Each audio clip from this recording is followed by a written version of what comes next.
એની આવક બીની આવક કરતાં x% ઓછી હોય, આપણે હમણાં શેનો અભ્યાસ કર્યો હતો કે x% વધારે હોય તો. હવે આપણે એનાથી ઊંધો અભ્યાસ કરવાનો છે કે એની આવક બીની આવક કરતાં x% ઓછી છે. આવક કોની ઓછી છે? એની. એવું સેન્ટેન્સમાં કહ્યું છે ને કે એની આવક બી કરતાં ઓછી છે, તો આપણે એવું કહી શકીએ કે બીની વધારે છે. હવે આપણે તો એટલું જ સમજ્યા કે x% ઓછી છે અને બીની વધારે છે, પણ આપણને શું કહે છે કે બીની આવક એની આવક કરતાં કેટલા ટકા વધારે છે એ શોધવાનું છે. તો સિમ્પલી એ જ ફોર્મ્યુલા છે, પણ થોડો ફેરફાર છે. શું? તો ત્યાં પણ આપણે શું કરતા હતા? 100 ગુણ્યા x તો લખતા હતા અંશમાં, ભાગ્યા 100 ઓછા x લખવાનું છે. ત્યાં શું લખતા હતા? આપણે પ્લસ લખતા હતા. એટલે કે આપણી ફોર્મ્યુલા આવી હતી કે 100 ગુણ્યા x ભાગ્યા 100 વત્તા x હતી. ક્યારે? કે જ્યારે આપણે x% વધારે છે એવું કીધું હોય ત્યારે આપણે ત્યાં પ્લસ કરતા હતા. આપણને શું કીધું છે? ઓછી છે.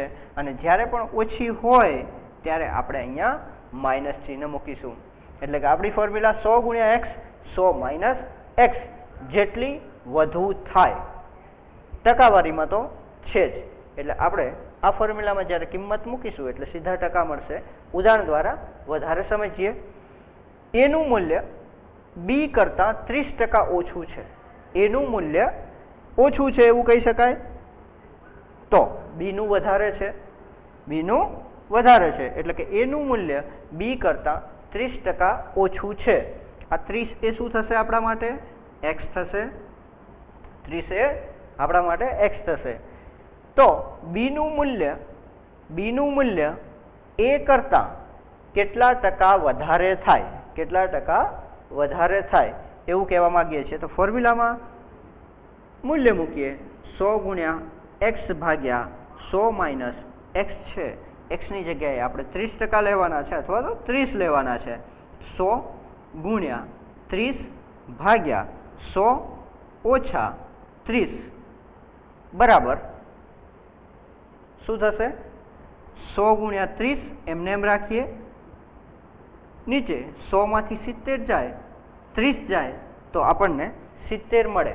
100 માંથી 30 જશે તો 70 મળશે. એટલે આપણને સમથિંગ 42.8 એટલે આપણે એવું લખી શકીએ કે 43% જેટલું આશરે પડતું એપ્રોક્સિમેટ વેલ્યુ આપણે 43 મળે, તો 43% જેટલું વધારે થાય.